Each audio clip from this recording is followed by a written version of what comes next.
Global warming is the gradual increase in the Earth's temperature due to the greenhouse effect. There have been many thoughts and arguments if the climate changes are due to natural processes or human burning fossil fuels and putting carbon dioxide into the atmosphere. We believe that global warming is caused by human contributions of CO2 to the atmosphere.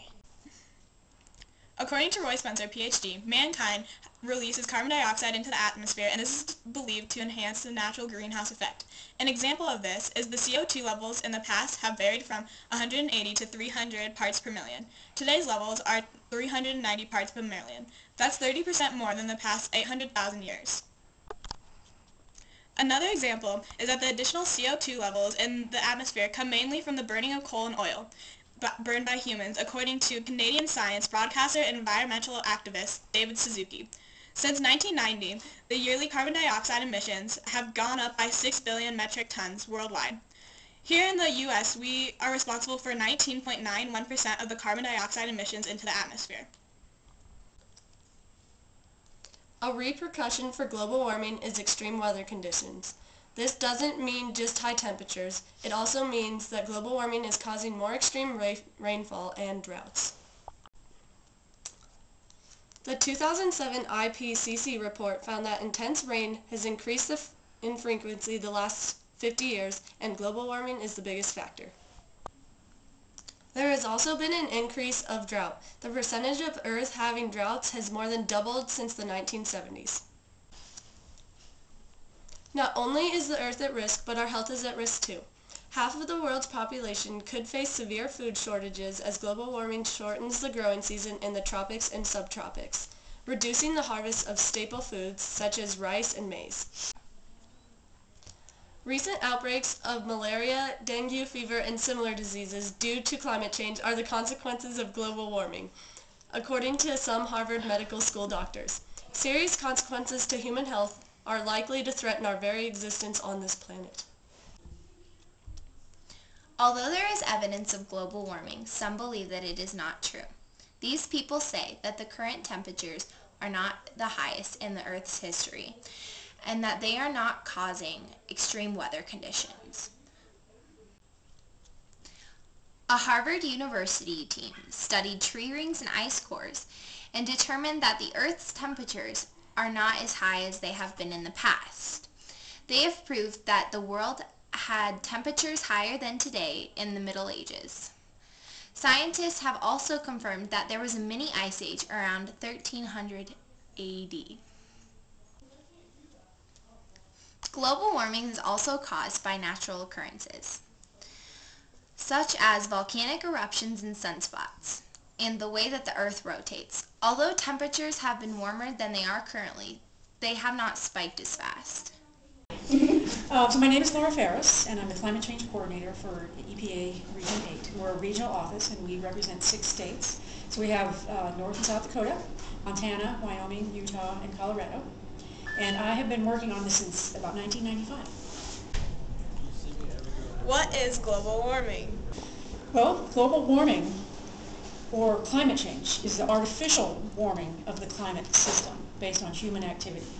So there's always been a greenhouse gas effect, if you will. There's always been some kind of global warming that has affected our planet. We wouldn't be here if we didn't have this greenhouse effect or this global warming.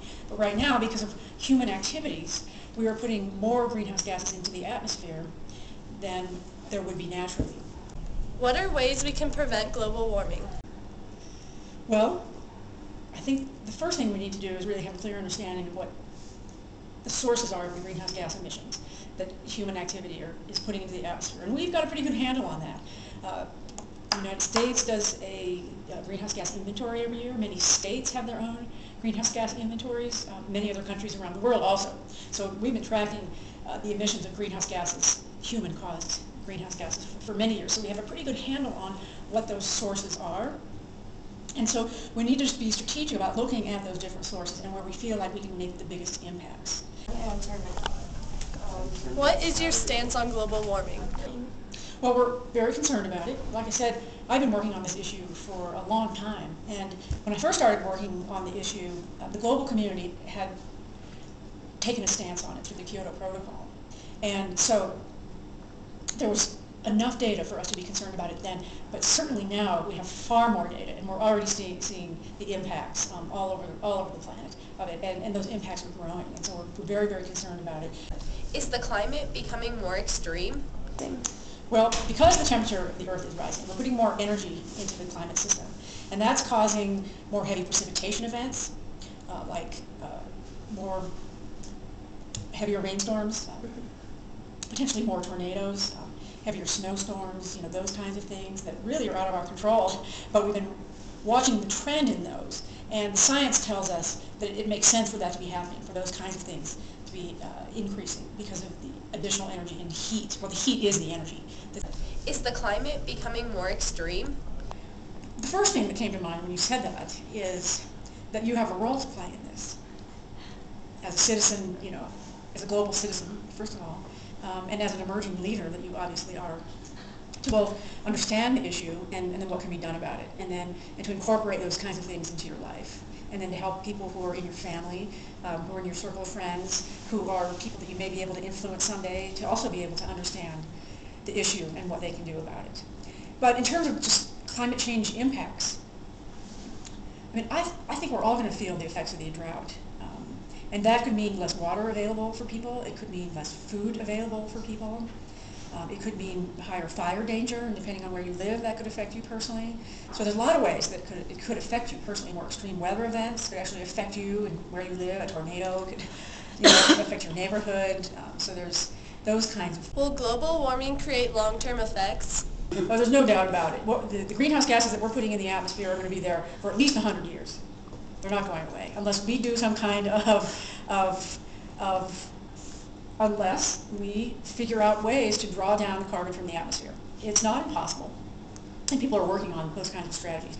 But they're going to be energy intensive. They're going to be pretty radical, frankly.